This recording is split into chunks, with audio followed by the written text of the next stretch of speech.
Again, just the context of the time. This is a famous painting by Lauren Harris, one of the group of seven in Glace Bay in the 1920s, kind of depicting some of the housing stock at the time. And again, why did people decide in 1938 to build a housing cooperative? The philosophy was, well, the whole idea was that housing was not in the best of condition at the time. We had just gone through the 1920s, which was a very difficult era, and some people say the 1920s were more difficult than the 1930s in Cape Breton. Then you had the Depression, so at the end of the Depression, again, the companies weren't upkeeping the houses. They were in really bad shape. So this was the prompting of trying to get better housing for people. Again, showing you the kind of mining and the company housing that would have been available at the time all over Cape Breton. These row housing and, again, boarding houses.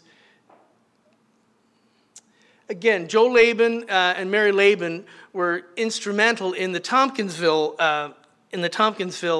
development and played a significant role in kind of bringing people together. And as I say, one of the best sources I had for doing my work was Mary was still alive when I started doing some interviews. So I did a number of interviews with her. So I got from her idea about how did the housing group develop as well. So again, these were the kind of, Mary Laban told me she lived in a place called Belgium Town in reserve mines. And again, sewage was running right into the street. The houses, this is the same area, but they're a little better shape there now. They were dilapidated in the 1930s. This is what prompted the group of 11 families to get together and try to have better housing for their, and this would have been pretty standard, kind of two-room plan here. 2 or a 3-room plan would have been a very common workers' house plan. Again, so like an architect, I called Mary Arnold an architect, even though she wasn't trained, because what was she doing? She was designing houses. She was doing all the same kinds of things that architects do. And again, if you read the kind of architecture history books, they say the first woman architect in Canada was not until 1958 or something in Quebec. And here, 20 years earlier, Mary was here designing houses with, in a communal way, with many women from Cape Breton and men from Cape Breton. And again, doing the same things that architects do, drawing plans. They had to get plans approved by an architect in Halifax, Mr. Priest, but did their models and decided, what do we want in our houses? What kind of kitchens do we want? What kind of living rooms do we want? Again, showing March 1938, the models of their houses before they went ahead. And the plans. Those are the plans I found down in Pennsylvania. So, again, the first Tompkins, and again, the model they used was a tried and true model. They would build one house, and they would actually cost out every stick of lumber, every item that you had to purchase. Then they would actually hire a contractor to do the first one, to see how much is that going to cost us and all that. Then for the other 10, they used their own sweat equity and built it themselves. So, and again, an interesting point, I found that Mary Arnold went on to other places in North America and did the same model. There's a wonderful neighborhood in Pennsylvania, in Philadelphia, 1950, which did the same thing, build a model house, build another, in that case, about 20 more houses. And in that case, it was a mixed neighborhood, a mixed black-white neighborhood, an interracial neighborhood at the time, which, again, Philadelphia was not the best place in the world to do that, but Mary went out and did that in her work. Again, and when I was doing the research on this, again, you stumble upon, when you're doing research, luck is often something that happens along the way. I was doing some research at the Beaton Institute, and I'd found everything I could find at the Beaton Institute, and scrapbooks and photographs, and then a woman came along and said, I noticed you're interested in Tompkinsville. She said, my brother took a whole lot of photographs of when the housing development happened in 1938. Might you be interested in that? And I said, sure. So she came by, and I went to lunch with her, and she gave me 50 or 60 photographs, which is where some of these photographs, they didn't come from the archive. They came from a woman in reserve mines who just so happened to, and so who had them in her possession. And some of them came from archive, but some of them, again, showing you the process. They dug the basements by hand, poured their own kind of concrete foundations, learned to do the whole processes. worked kind of communally, worked as a team. And again, at the time, through the 1930s, some of the mines weren't working. The men might have been working 2 shifts a week, 3 shifts a week, sometimes less. So would build the houses around their shift work in the coal mines. And also, you're going to hear a play tonight. Some of you are going to go to see a play. But another interesting thing I found out is that Mary Arnold actually wrote a play in 1938 called The Miner's Wife. And I found the play in Boston at Radcliffe College.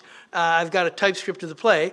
And it sounds like it's similar to the play you're going to see tonight. But this play was all about why form cooperatives in Cape Breton. And actually, I found the newspaper records that the play actually toured through Cape Breton. It started in Glace Bay, went to Reserve Mines, went to New Waterford, to L'Assomption Hall, went to Inverness, and it had big crowds when it showed. Great reviews in the Cape Breton Post. This photo is actually showing you the actors and actresses, and there was a local band there. And this was actually at the Assumption Hall, the French Club in New Waterford, in March 1938. And there was a band in Reserve Mines called the Harmony 9.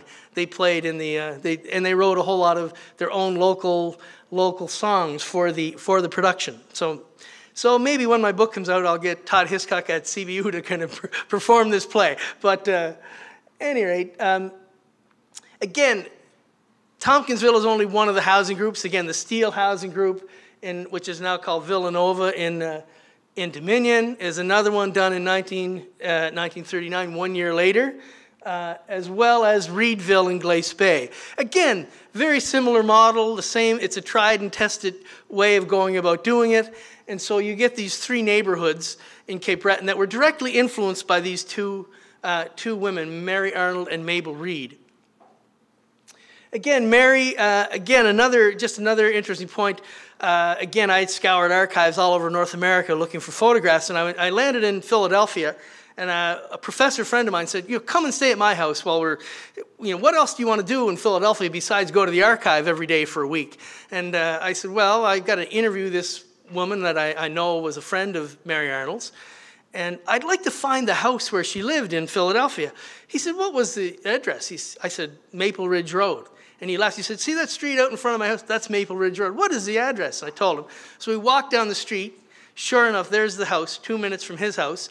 And there's a man out front raking leaves. So like I went up and talked to him and said, did you know the woman who used to live in this house? And he said, yes, indeed. He said, I bought it from her, and I was a good friend. So I went to do an interview with him. And when I did the interview, it was in the next evening, 7 o'clock, and I said, did you see any photographs or scrapbooks in the house? He said, yeah, there were 2 scrapbooks here, but I haven't seen them in 30 years. So while we were doing the interview, his wife went up in the attic and brought them back, and sure enough, photographs of Mary when she was a young woman, Tompkinsville. Again, nothing I found in any archives. So very rich, Mary as a little girl. And again, who was she influenced by? She was very influenced by the suffragette movement, the feminist movement, and I won't go into all that. She also wrote a book called Land of the Grasshopper Song. She spent 2 years in California working. Her job was to, quote, civilize the natives, hired by the Indian Agency in the U.S. But what she produced was a wonderful anthropological description of their customs and beliefs, their songs, their housing of this Aboriginal group in the Klamath River District of California. And again, I have photos of her in those areas, photographs of recording tribal dances, tribal music, baskets she collected. These baskets were still in her house in Philadelphia that I tracked down in. And actually, there's a museum in Cleveland that has all her baskets that she collected from this group. What did she do before she came to Cape? Remember, she came to Cape Breton in 1938, but she was an elderly lady at that point. What was she doing before that? So in New York City, she was building cooperative cafeterias. She built 15 of them in New York City in the 1920s, all over the city. And she built an 11-story apartment building for working women in New York. And interesting, they were kitchenless apartments. She said, if you're a working woman all day long, the last thing you want to do is come home and cook a meal. So So when you think about it, it's a really good idea. So she would have a restaurant on the ground floor, and so every resident, you didn't have a kitchen in your home. And that was in the Chelsea district of New York City, which at the time was a neighborhood for kind of poor Jewish people, immigrant groups would come there and live in it. But now, if anybody's been to New York lately, it's kind of a posh area with art galleries and all that. So these apartments are worth a lot of money now. They're quite expensive, and I think people have renovated them and put kitchens in them. But again, showing some of the cafeterias that she built in New York City.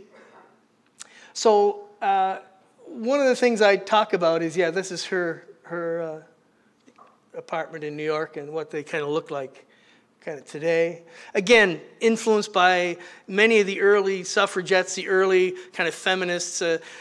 One scholar, not many people have actually kind of addressed people like Mary Arnold and Mabel Reed. And one of the things they call them material feminists, because they think that in order to change the patriarchal system we have, you've got to change the material world we live in. So that's why designing kitchenless apartments was kind of an important thing for her. So again, I'm just going to skip through some of these because I only have 1 minute left. So I just wanted to show you a little. Again, she went to Newfoundland, built a neighborhood in Newfoundland. The plan was to build 50 neighborhoods in Newfoundland in 1939 after she left Cape Breton. But what happened in 1939, you historians? World War II broke out, and all of a sudden building 50 cooperative housing groups in Newfoundland was on the back burner, and you built Argentia Naval Station and Gander Air Station. And she did build one neighborhood in Marystown, Newfoundland, the same model as the Tompkinsville model. That's her house in Philadelphia. And this is a neighborhood, the black-white neighborhood in Philadelphia, where she followed the same cooperative model of Cody and Tompkins and built a neighborhood in Philadelphia that's been quite successful. And there was another neighborhood planned and laid out, drawings were done, but that was never built. At any rate, so Mary Arnold and Mabel Reed have had a significant impact on Cape Breton, a significant impact on the world, when my book comes out, you can read that and ask me more questions about it. And I hope I've given you some stimulation for your conference today. Thanks.